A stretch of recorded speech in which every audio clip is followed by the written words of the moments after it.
Bonjour à tous, bienvenue. Je suis ravie de vous retrouver pour cette nouvelle émission, numéro 93, pour parler d'IA et comment elle devient un véritable accélérateur d'engagement, de performance marketing et d'expérience client. L'IA s'est installée au cœur des stratégies des marques, avec l'ambition de transformer profondément la manière dont elles interagissent et elles engagent le client. L'IA redessine les parcours, fait émerger de nouvelles expériences et devient de plus en plus un levier de différenciation et de compétitivité dans un contexte économique incertain.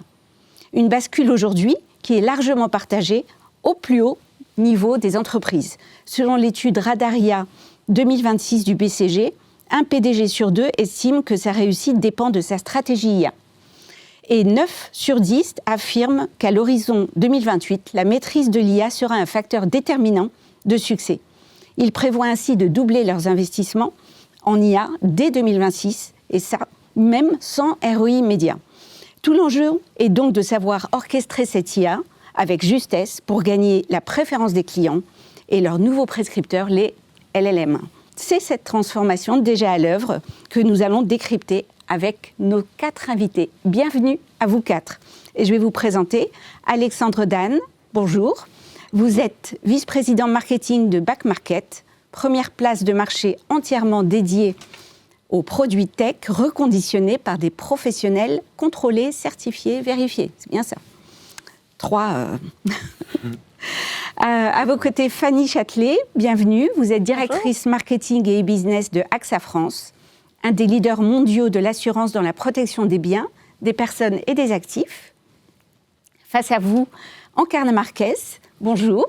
Vous êtes Chief Digital Officer du groupe France Télévisions, premier groupe audiovisuel français. Et à ma droite, Laura Fauduc, bienvenue. Vous êtes Chief CEO de 24S, site e-commerce de référence du style parisien, dédié à la mode, au luxe et à la beauté. Et c'est une maison du groupe LVMH. Alors, je vais démarrer avec vous, Alexandre, pour Back Market.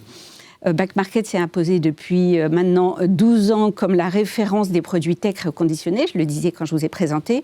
Vous connaissez une ascension fulgurante, portée par une croissance à 2 chiffres et une renta confirmée depuis 2024. Et 2026 s'annonce dans cette continuité-là. Quels sont, en 2026, vos principaux enjeux liés à l'IA dans le cadre de votre direction marketing ? Alors, nous, ce qu'on essaie de faire chez Back Market, c'est de concilier en fait les envies du consommateur et du citoyen.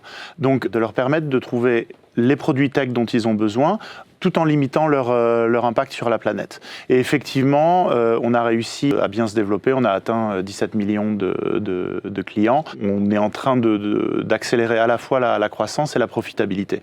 Et donc l'IA, elle s'inscrit dans les technologies qui nous permettent de continuer cette dynamique et elle va nous permettre d'aider les clients à tous les niveaux du parcours.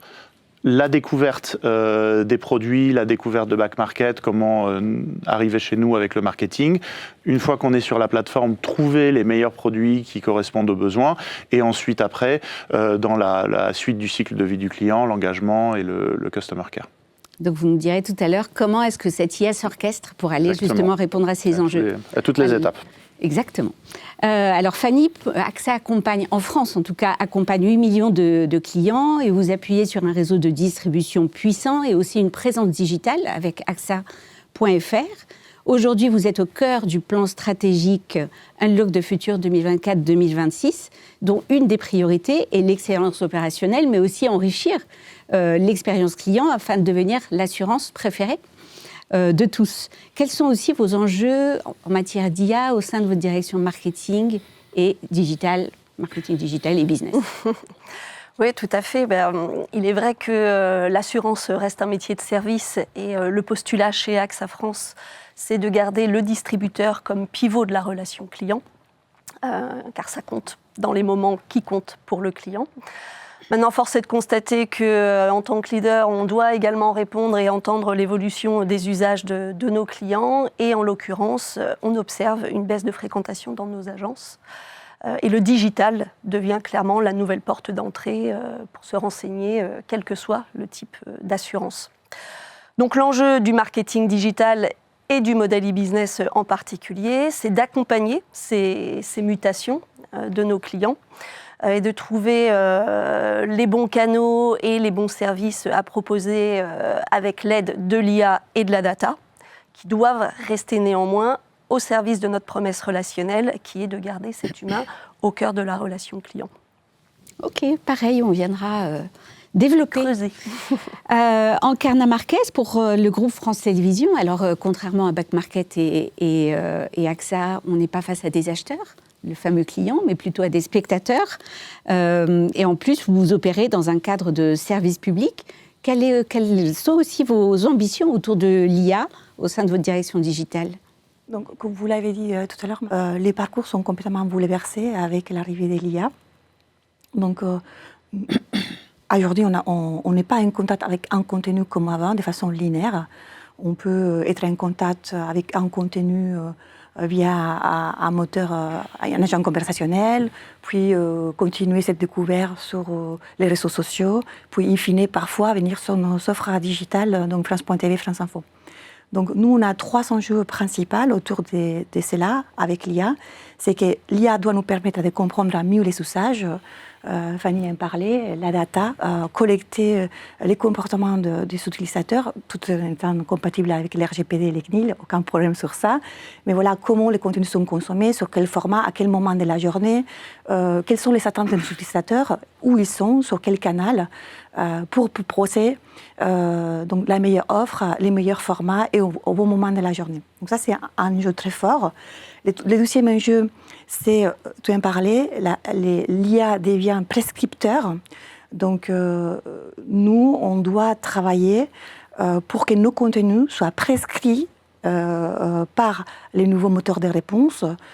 Soit on doit être intégré dans les réponses qui sont données par les moteurs de réponse, soit clairement que nos contenus soient poussés en top de la liste pour qu'ils soient consommés. Et le troisième levier, c'est un enjeu d'efficacité. Donc, on pense que l'IA peut nous faire gagner en efficacité et donc gagner une capacité à faire et ou faire des économies qui peuvent être ensuite utilisées pour créer plus de contenu, que c'est là où il y a la valeur. On développera aussi, merci Encarna. Laura, de votre côté, donc la maison 24S incarne l'adresse parisienne du luxe en ligne. Vous évoluez dans un marché de luxe à la fois très exigeant et aussi très concurrentiel, avec une nouvelle donne. On en parlait déjà en introduction, où l'IA transforme déjà les usages d'achat en ligne. Quels sont aujourd'hui les principaux enjeux de 24S pour se différencier dans le e-commerce de luxe? Et je tiens à préciser que vous êtes récemment arrivé chez 24S et félicitations. Merci. Oui, ça fait 3 mois. En tant que CEO. Exactement. Donc c'est vrai que comme vous le rappeliez, 24S, c'est vraiment l'adresse du luxe parisien en ligne. On est un peu l'avenue Montaigne digitale. Donc on distribue aujourd'hui, d'ailleurs on est le seul pure player français dans notre secteur, et on distribue aujourd'hui, on propose plus de 150 marques de maisons en fait, de mode et de beauté. C'est notre positionnement, c'est vraiment de la curation en fait. Donc on propose en fait les essentiels intemporels, mais aussi des pièces en fait, on va dire saisonnières, pour créer en fait des mix and match uniques.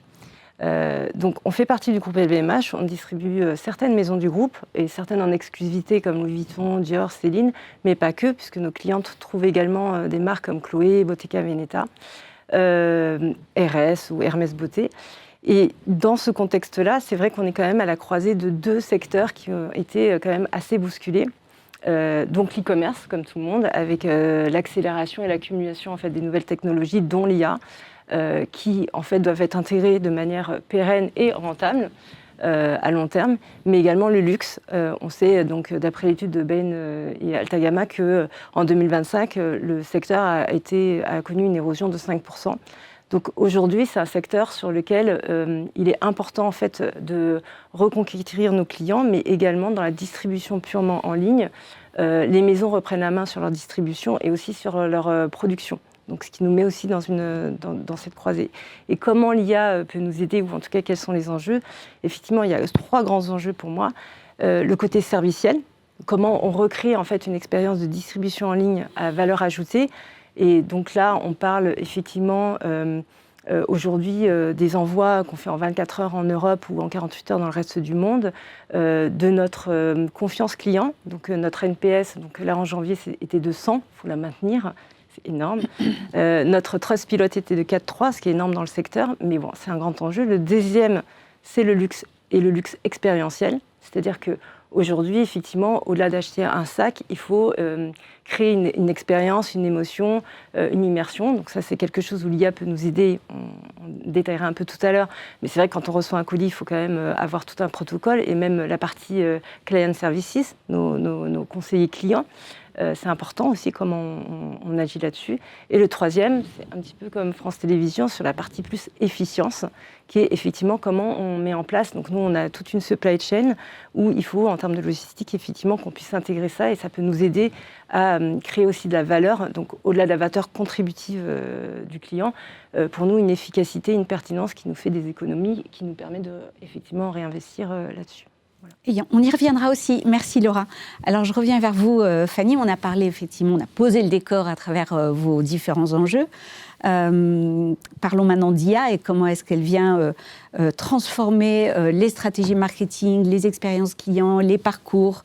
Alors AXA, c'est l'assureur qui est choisi normalement par l'ensemble, j'espère. Je suis cliente AXA. Bientôt.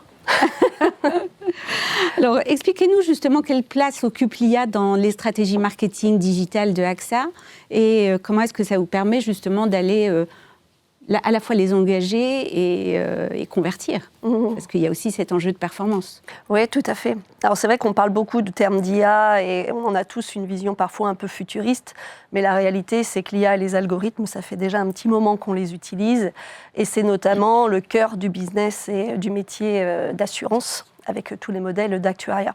Donc ce qui est plus nouveau effectivement dans le modèle d'AXA France, c'est d'utiliser et d'exploiter toute cette intelligence de la data au service du marketing et de l'expérience client.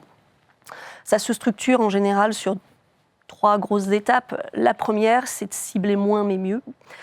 Donc cette capacité à aller chercher et à contacter un client au bon moment, avec le bon message et évidemment via le bon canal. Donc ça suppose une utilisation de la data et de l'IA, à la fois sur des scorings d'appétence ou de détection de signaux clients, de moments de vie importants. C'est également une technologie qui va nous permettre, je parle de technologie vraiment, mais en regroupant data et IA qui vont ensemble, qui va nous permettre de renforcer cette capacité à être omnicanal et à personnaliser finalement l'expérience de nos clients sur les canaux et le type de message qu'on leur pousse. Et puis, j'ai envie de dire, on comprend beaucoup le marketing sur l'accompagnement jusqu'à la souscription, mais en réalité, cette data et cette IA doivent accompagner le geste bien au-delà et évidemment venir supporter nos distributeurs et nos équipes sur toute l'expérience client, avec notamment des supports sur la réponse aux avis clients, sur des aides et des interventions à certains parcours clés de l'expérience. Et vous avez aussi un sujet, vous avez commencé à parler de personnalisation, et c'est vrai qu'avec l'IA, on tend de plus en plus vers l'hyper-personnalisation. On en a beaucoup parlé d'hyper-personnalisation ces même 5 dernières années, mais l'IA, aujourd'hui, apporte une réponse vraiment concrète. Il y a aussi un impact sur les contenus. Aujourd'hui, comment vous utilisez l'IA sur la partie contenu ? En fait, tout est interconnecté. Donc, la vraie grosse révolution, c'est l'arrivée des LLM, avec le GIO et probablement très bientôt d'autres modèles type GIA qui sont en préparation sur le marché US.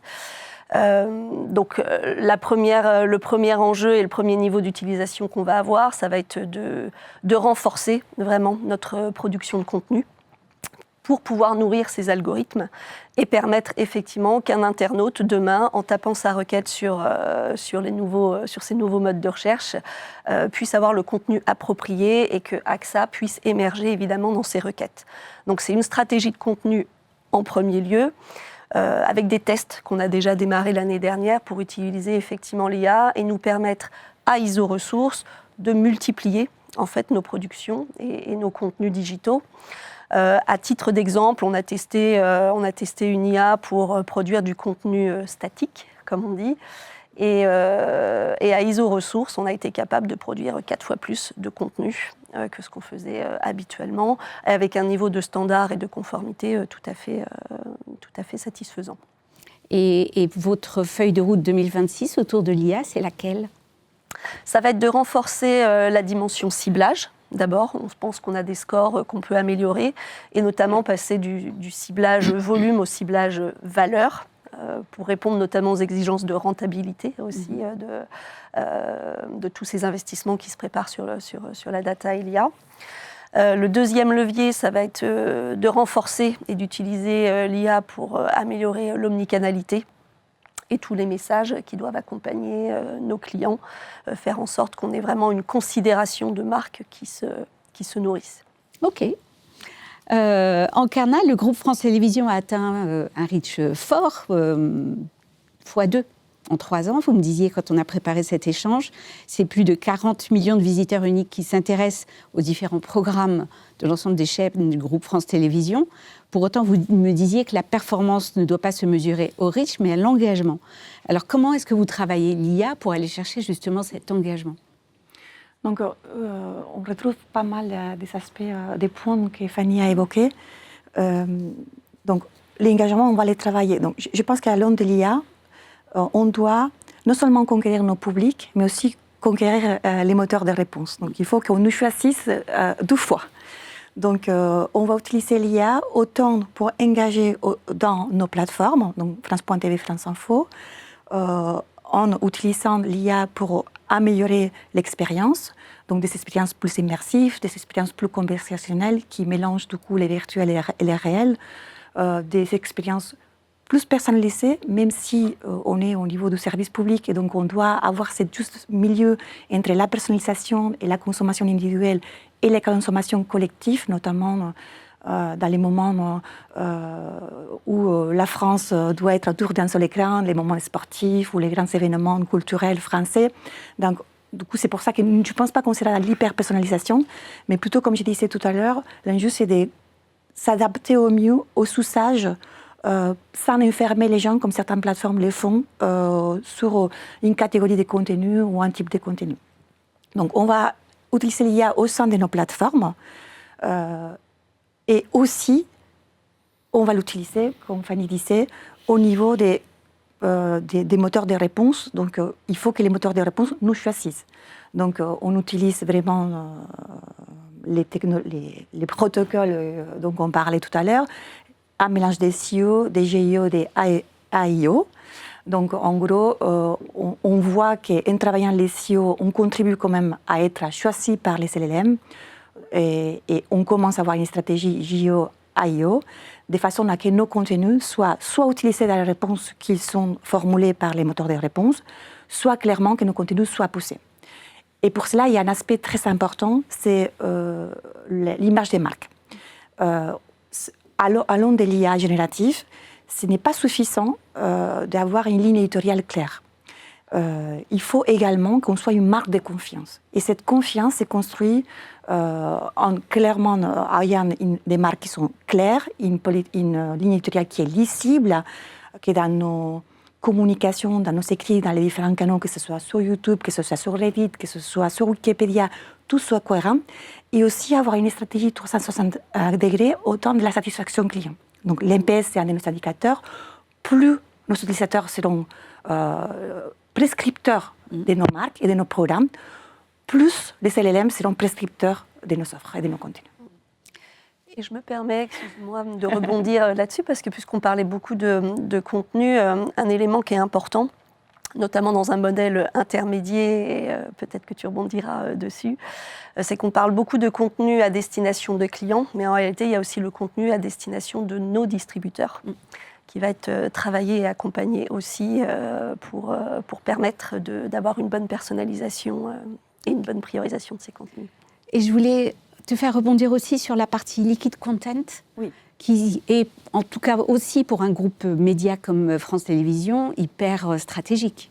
Donc ça répond, donc, les liquid content, et on observe qu'effectivement, désormais, les contenus se consomment n'importe quel format, n'importe quel canal. Donc, les parcours sont multi-environnements. Donc, aujourd'hui, quand on lit un article là, sur un journal ou sur un site internet, aujourd'hui, on l'écoute, on le regarde, on les lit. Donc, ça peut être vraiment multiformat. Et donc, les liquid content permettent, par exemple, donc, ça répond à la notion de donner une expérience qui est adaptée aux usages, indépendamment de là où le contenu est consommé. Mais aussi, ça répond à l'enjeu d'efficience, puisque aujourd'hui, on utilise l'IA pour exemple, à partir du JT de France Télévisions, avoir des outils qui nous permettent de découper les JT en morceaux, par exemple, et construire à partir de là des contenus qui permettent d'être sur les différents canaux et sur les différents formats. Donc, c'est à la fois pour être là où nos utilisateurs sont et les consommer comme ils le souhaitent, mais aussi dans une logique d'efficacité, parce que nous avons la même contrainte que d'autres, donc de faire avec les mêmes nombres de ressources, voire moins, dans les contextes budgétaires actuels. Et du coup, comment alimenter tous ces canaux avec tous ces formats à ISOCU, l'IA peut nous aider à cela. OK. Alexandre, l'IA, on le disait tout à l'heure en introduction, va venir soutenir vos ambitions de croissance. Qu'est-ce qu'elle va changer dans la manière de piloter le marketing, le e-commerce et plus globalement l'expérience client chez Back Market ? Alors comme je le disais, l'IA, elle peut nous aider à progresser au service de nos clients à toutes les étapes du parcours. Par exemple, ça fait très longtemps qu'on utilise déjà de l'IA dans les campagnes marketing digital, e-commerce. Donc l'optimisation de nos investissements sur les différentes plateformes, Google, Meta, TikTok, etc. Il y a déjà des algorithmes d'IA qui permettent d'essayer de montrer les bons contenus à la bonne personne, au bon moment, de bider les bonnes valeurs, les bons montants pour que ça se produise. Il y a un enjeu qui est ensuite assez important pour nous. Pour un site de e-commerce, avec nous, on a des centaines de milliers de produits reconditionnés, et ça dans 17 pays. Donc ça nous amène à avoir un catalogue assez compliqué à gérer, et pour être capable de montrer le bon produit à la bonne personne, ça veut dire qu'il faut que le catalogue soit bien rangé. Donc c'est un peu comme dans un hypermarché, en fait. Il faut que tous les bons produits soient au bon endroit, en stock et avec les bonnes descriptions. Sinon, c'est difficile de les trouver, soit dans les pubs, dans les recherches en ligne, etc. Soit derrière quand on recherche sur le site. Et l'IA va pouvoir nous aider à trier tout ça à une échelle beaucoup plus importante et beaucoup plus rapide, comparer des produits entre eux, se rendre compte que deux produits sont identiques, les réunir, compléter les descriptions, les mettre dans la bonne catégorie, etc. Et ça nous permet derrière, en fait, de répondre aux besoins des clients de la meilleure manière. Par exemple, quand ils font des recherches sur les moteurs de recherche externes, ils vont avoir des meilleurs résultats. Quand ils font des recherches sur notre moteur de recherche, ils vont avoir des meilleurs résultats. C'est plus facile de leur montrer le meilleur produit au meilleur prix, et ça améliore tout. Donc l'IA, ça permet de faire des progrès là-dessus. Voilà. Je t'en prie. L'IA intervient aussi sur la partie relation client, oui. Sur la suite du parcours aussi. Exactement. Donc ça, c'est un sujet assez classique, mais effectivement, dans la relation client, on est capable de devenir meilleur et plus rapide. Ça nous permet d'avoir des agents IA qui répondent immédiatement aux questions, 7 jours sur 7, 24 heures sur 24, et pas aux questions les plus complexes, mais en tout cas, il y a tout un tas de questions auxquelles ils peuvent répondre immédiatement, et on est en train de tester ça dans plusieurs pays déjà, et même ça aide les agents de notre service client à répondre plus vite et mieux. Quand ils sont directement en contact avec un client, ils peuvent répondre 2 fois plus vite avec ça, quoi. Et alors la roadmap 2026, c'est laquelle ? On continue à développer ça à plein d'étapes différentes. Par exemple, dans le parcours client lui-même, je parlais il y a un instant de la recherche de produits sur le site et comment on les trie mieux, mais en fait on peut vraiment engager une conversation avec un client pour les aider à trouver le bon produit, par exemple en développant des moteurs de recherche qui deviennent des agents conversationnels, en fait. Donc par exemple, tu vas pouvoir demander... aujourd'hui, tu cherches un produit, tu vas chercher, je sais pas, un laptop avec un écran d'une certaine taille et tu peux filtrer pour les prix et des choses comme ça. Mais en fait, maintenant, on est en train de tester déjà aussi dans plusieurs pays un agent à qui tu peux dire cherche le meilleur laptop pour faire du montage vidéo à moins de 1 000 €. Et en fait, c'est l'IA qui va être capable de savoir que pour l'usage que tu as proposé, sur lequel tu es intéressé, il va falloir avoir telle caractéristique, telle mémoire, tel disque dur, tel écran, etc. Et en fait, donc, il va être capable de faire la recherche elle-même à l'intérieur du site et de proposer les produits les plus adaptés. Et en faisant ça, en fait, on règle un problème du e-commerce et du commerce de l'électronique en général, qui est qu'en fait, quand on a un catalogue immense et qu'il faut arriver à trouver le bon produit pour le bon besoin, soit il faut une conversation longue avec une personne, en admettant qu'il y ait le produit en stock à l'endroit où cette personne se trouve, ou alors là, on a une solution pour résoudre ce problème. Qu'est-ce qu'il va falloir améliorer ou continuer d'améliorer justement pour être encore plus recommandé par les LLM? Oui, alors évidemment, ça c'est le sujet La baguette magique. le JEO dont on a parlé.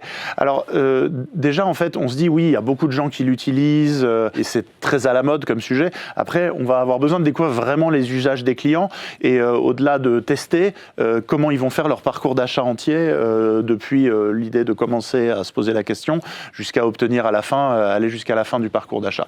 Donc nous, on découvre, et d'ailleurs, c'est l'approche globale, on essaie d'être assez pragmatique, de tester, de voir ce qui aide aux clients. Donc pour le JEO, évidemment, on aimerait bien être recommandé, ça nous fait des moyens supplémentaires de toucher nos clients, là où ils sont, de les aider, etc. Donc, en un sens, il y a des leviers qui ressemblent à ce qu'on faisait avec le SEO avant, mais un peu différemment et un peu mieux. Il y a des leviers assez nouveaux. Donc, par exemple, ce qu'on veut, c'est que le site soit facile à parcourir par les crawlers, les robots des différents LLM qui sont un peu dans le type de ce que Google a toujours fait, mais c'est un peu différent, donc il faut que ce soit bien organisé, bien structuré, qu'on aide le robot à bien parcourir, que ce soit pas trop lent, que ce soit pas trop compliqué ou coûteux pour le robot de parcourir. Bon, ça c'est un truc qu'on faisait déjà. Ensuite, je parlais de catalogue tout à l'heure, il faut le rendre accessible au LLM. Donc, oui, il va parcourir, il va se balader, il va trouver des trucs. Nous, on peut pousser vers le LLM notre catalogue de manière structurée pour l'aider à chercher et qu'il sache faire ça. Donc ça, c'est un nouveau travail qu'on fait aussi. Enfin, il y a l'idée de faire du contenu. Oui, on faisait déjà du contenu pour le SEO et c'était déjà important et c'était déjà la règle du jeu, c'est d'essayer de faire en fait, de repartir de l'utilisateur, de faire des contenus utiles, pertinents, granulaires, distinctifs, de montrer donc notre expertise, de montrer que Back Market, on a une vraie connaissance des produits qu'on vend, qu'on est capable d'aider les clients à faire les choix qui leur conviennent le mieux, à faire les bons choix.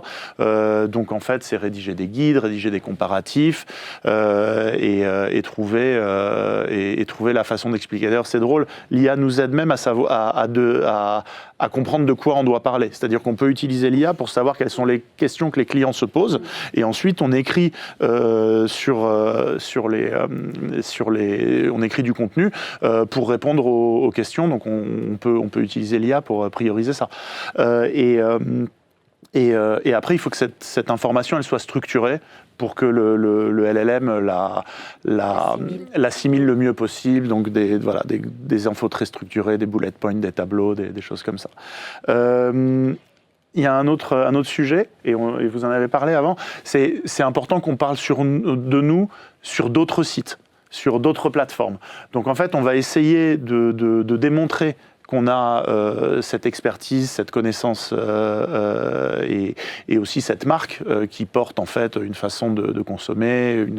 On a plein de choses à dire, que ce soit sur les produits, sur la circularité, sur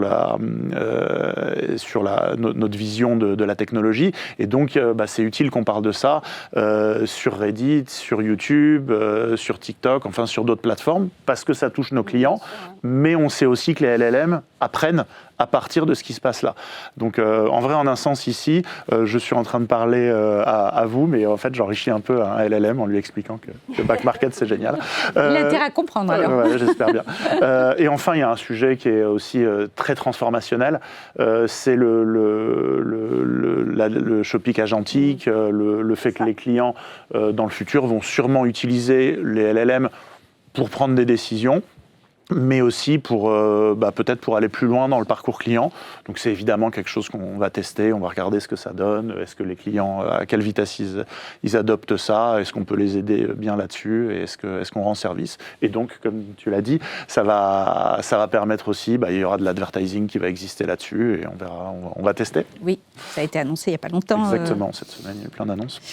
Merci Alexandre.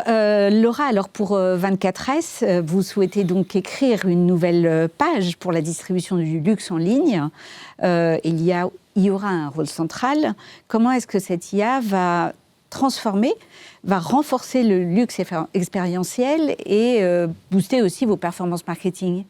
Oui, alors beaucoup de choses ont été dites, c'est vrai, mais jusqu'à présent, l'IA peut, en fait, aujourd'hui, il y a énormément de cas d'usage. Si on regarde un petit peu tout le monde est parti sur des cas d'usage, donc par métier, sur le marketing, sur la partie clienteling, pour moi, la partie customer services, même en efficience en interne sur des cas d'usage, ne serait-ce que de pré-production de contenu, pré-shooting, puisque voilà, on a quand même beaucoup d'investissements là-dessus. Mais à la fin, pour moi, ce qui est important, c'est de se dire, voilà, c'est quoi les impacts ? Comme je disais, il y a 3 grands enjeux. Et si on classe ces enjeux, c'est important. Donc, le serviciel, en tout cas sur le luxe et l'e-commerce, c'est important. Donc, dans le serviciel, pour moi, c'est effectivement le service qu'on donne aux consommateurs. On parlait beaucoup du conseiller. Alors, nous, on est vraiment sur la relation humaine. Donc, l'IA va augmenter les conseillers, mais ne va pas les remplacer. Donc on est sur du 24 heures, 7 jours sur 7, 24 heures sur 24 sur nos plateformes et notre application. En revanche, le traitement, il doit rester dans la relation humaine. Donc on utilisera, et on utilise déjà l'IA pour nous aider en fait à répondre au mieux de manière pertinente et plus rapidement à nos clients. Donc tout ce qui est inbound marketing. Et ça nous aide effectivement à terme à maintenir notre NPS, donc comme je le disais au mois de janvier qui est 200, mais là il faut le maintenir, et notre notation sur Trustpilot. Et ça aide effectivement à créer ce fameux contenu qui sera lu plus tard. L'autre partie, je veux dire assez énorme, c'est sur la partie plus expérientielle, qui est comment on séduit aussi les consommateurs, les clients aussi à l'ère de l'IA. Donc on l'a dit, il y a la visibilité, il y a le JIO, il y a les contenus qu'on doit mettre à disposition. Il y a aussi comment on hyper-personnalise. Donc dans le luxe, effectivement, nous, on est quand même dans l'hyper-personnalisation et la pertinence de ce qu'on propose. Donc comme je disais, 24S, en fait, on propose une curation en fait de contenu, enfin de produits pour faire des mix and match uniques. Ce qui veut dire qu'effectivement, chaque mix and match peut être unique par rapport à notre proposition, mais aussi unique par rapport à nos clients. Donc là, l'IA peut être effectivement extrêmement pertinent pour nous aider soit à anticiper, soit à proposer la plus pertinente. Et ça, aujourd'hui, on commence depuis un certain temps déjà à faire des cas d'usage sur la partie CRM. Donc le parcours CRM, encore une fois, toute la data, on a connu des évolutions très fortes sur l'exploitation de la data, mais l'IA permet d'accélérer et d'être encore plus pertinent. Donc on passe vraiment à ce qu'on appelle du machine learning ou deep learning, ce qui nous permet effectivement d'accélérer sur cette partie-là et sur ces contenus CRM. Cette pertinence en tout cas de parcours CRM. Dans l'efficience, et en fait je peux parler pendant 1 heure de tout ce cas d'usage. Franchement, je me dis non mais pourquoi on ne parle pas en fait, voilà, c'est un sujet qui passionne et qui multiplie, comme je disais, les cas d'usage, mais il faut vraiment rester sur des grandes priorités. Donc effectivement, je reste sur l'expérientiel 2 minutes parce que c'est vrai que la partie expérience immersive quand on est dans le luxe, c'est extraordinaire. Il y a énormément de possibilités où l'IA peut nous aider et donc ça, je parlerai de ma roadmap plus tard. Mais je reviendrai en parler quand ce sera fait. Mais c'est vrai qu'on a énormément d'idées et de possibilités. Et ce qui est extraordinaire, c'est que, alors je dirais peut-être pas tout à fait à ISO ressources, mais quasiment, on peut effectivement, une fois qu'on a passé ce cap-là, se dire qu'on va produire beaucoup plus de contenu, beaucoup plus d'offres expérientielles qui pourront être pertinentes. Et donc mon 3e levier, c'était plutôt la partie efficience, encore une fois. Nous, on envoie, on a quand même plus de, je sais pas, en 2025, on a dû faire plus de 100 000 commandes. Et ces commandes, en fait, il faut qu'elles soient anticipées en termes de logistique, de transport. Il faut également en interne qu'on puisse gérer toute la facturation, toute la partie juridique. Et ça, l'IA peut énormément aider. C'est peut-être moins vu, mais effectivement, c'est très important. Donc ça, l'IA nous aide donc effectivement au point de vue juridique et contractuel. Donc c'est un cas d'usage assez, alors c'est pas simple, mais en tout cas un cas d'usage plutôt répandu. C'est comment ça nous aide à gérer ça. Et effectivement, il y a la partie aussi suivi des commandes et s'assurer qu'on peut anticiper des pics d'activité et être en logistique prêt à ça. Ok. Alors, dernier tour de table, effectivement, on a parlé beaucoup d'IA, de son potentiel énorme, de sa capacité à aller chercher de la productivité, de l'efficience, de l'engagement, bien entendu, client, mais ça redéfinit aussi les règles du jeu en matière de responsabilité, de gouvernance, de confiance. Je reviens vers vous, Alexandre. Back Market est une entreprise Bicorp depuis avril 2023. Quid de l'usage responsable, entre guillemets, de l'IA ? Oui, bien sûr. C'est important pour nous, en fait, parce qu'on s'adresse à la fois aux clients et aux citoyens. Et dans notre mission, il y a le fait d'aider à faire en sorte que la tech ait un impact moins fort sur la planète. Donc, ce qu'on essaie de faire, c'est que dans tous les projets qu'on fait, on essaie de mesurer, d'optimiser et de réduire l'impact sur la planète.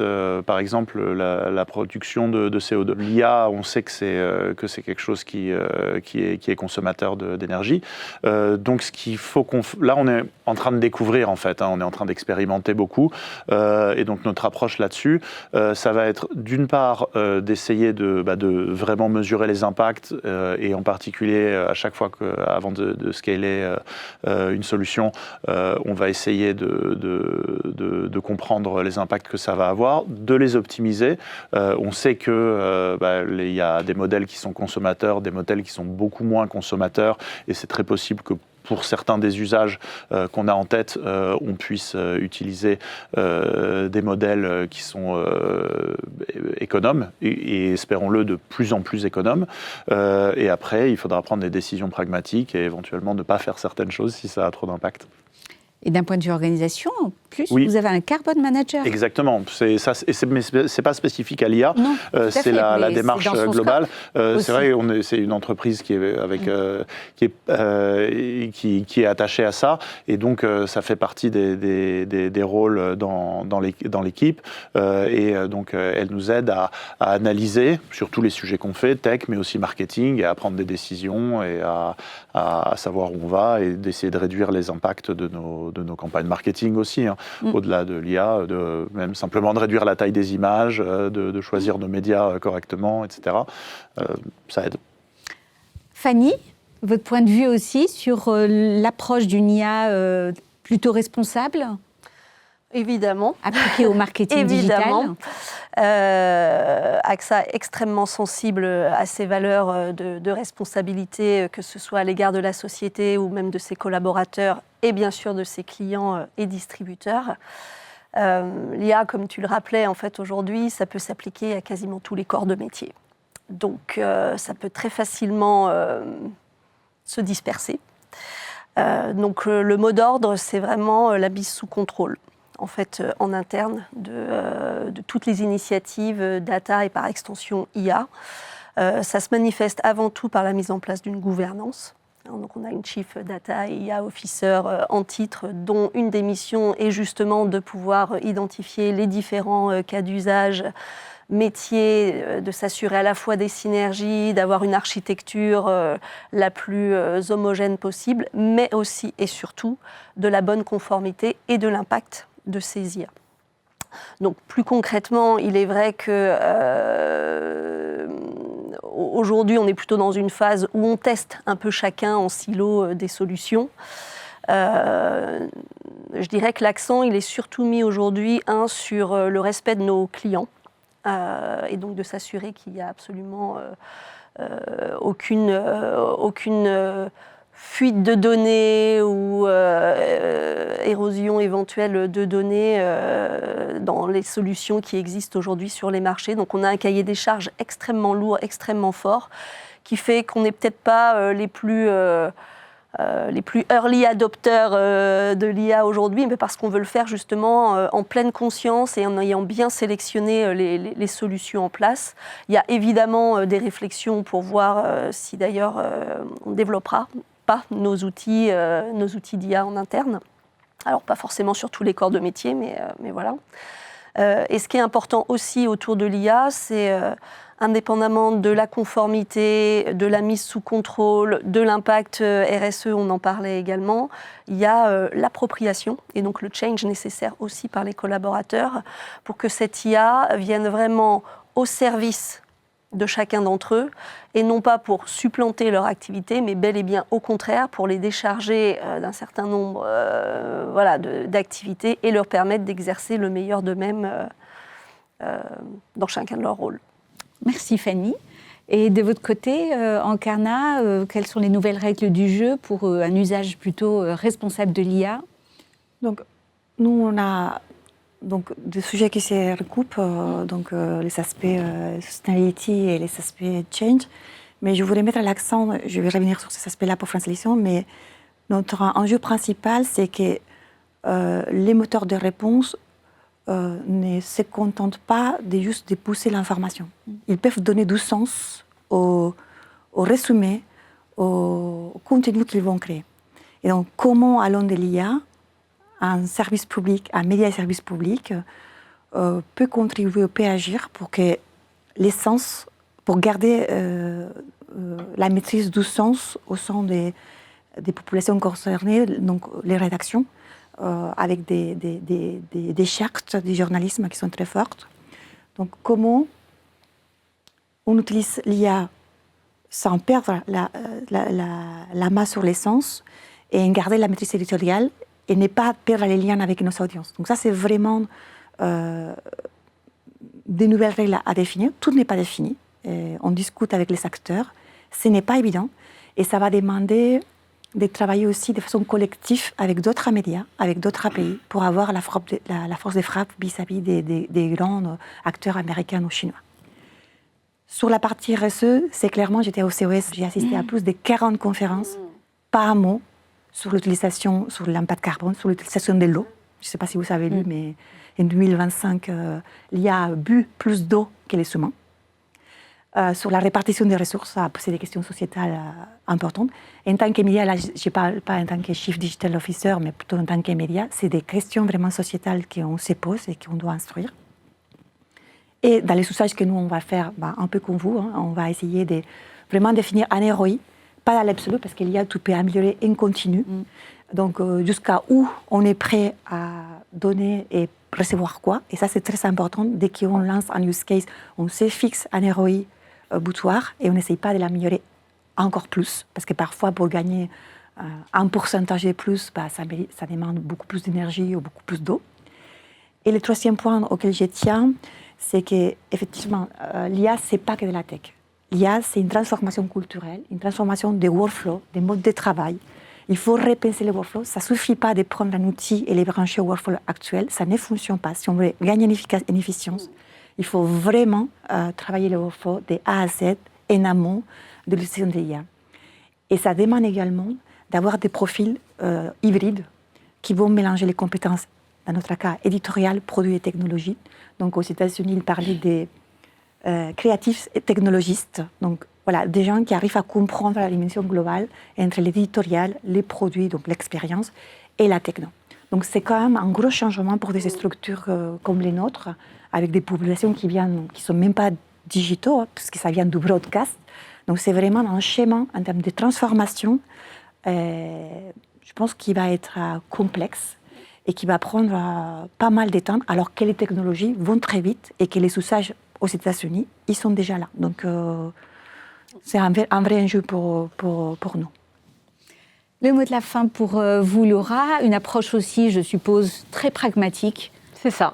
On va dire ça, parce que finalement, comme on le disait, il y a énormément de cas d'usage possibles, mais c'est vrai qu'il faut avoir une approche pragmatique et surtout une vision. Comme on le disait, ici, c'est une accumulation quand même et une accélération que l'IA nous permet de faire dans bien des domaines. Moi, je relève effectivement tous les grands sujets qu'on vient d'évoquer, qui est la partie plus responsabilité RSE de l'IA, de l'application, mais aussi transformation aussi des équipes, des profils, des flots de travail, etc., qui est hyper importante. La partie sécuritaire, je pense que tout ce qui est partie sécurité sur l'usage de la donnée de manière générale, mais d'autant plus sur l'IA, chez LVMH, on a déjà développé nos propres outils, ce qui nous permet effectivement d'avoir un contrôle, en tout cas sur l'usage qu'on en fait en privé sur ces outils-là. Et c'est vrai que c'est des grands enjeux, et cette gouvernance qui est mise un peu dans toutes les entreprises, à ce que j'entends, permet en fait d'avoir une vision de ça. Mais c'est vrai que sur la vision globale, il y a ça, mais il faut être assez pragmatique dans l'approche. On peut, comme on l'a vu là aujourd'hui, développer énormément de cas d'usage. C'est vraiment une innovation qui a une adoption très rapide, comme on l'a dit, beaucoup plus que l'était le digital, d'ailleurs, il y a 25 ans, par nos clients, par l'entourage et par les possibilités.